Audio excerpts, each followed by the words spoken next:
Արդեն մի քանի օր այդ տեղեկությունը կար, ոչ մեկ չէր արձագանքում այս տեղեկությանը։ Նայեք, նախին նախարարը գրել, լրատվականներ են գրել, թեպետ էլի Հայաստանում ոչ շատ լրատվականներ ինչ ճիշտ է, ու մենք դա ասել ենք, հա, բայց ամ չկա արձագանք։ Մենք սրա մասին խոսում ենք։ Մեր եթերի հաջորդ օրը Կիրակի օրով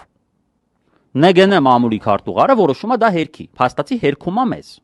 Լավ, օքեյ։ Ստե ունենք երկու տարբերակ։ Տարբերակ 1. Իրականում այդ տեղեկությունը կարա ու լինի կեղծ, որտեղ ոչ մենք, ոչ ինքը չունենք հնարավորություն ֆիզիկապես դա ճշտելու։ Կարա լինի կեղծ, կարա չլինի կեղծ։ Այս պահին մենք պետք է տենց շարժվենք, հա։ Կարա լինի կամ կարա չլինի։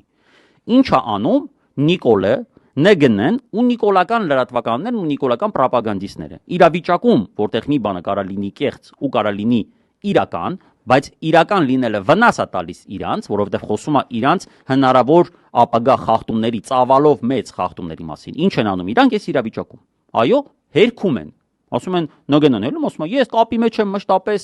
վրացական մեր գործընկերների հետ, իրանք այդպես բան չեն նկատել, չեն տեսել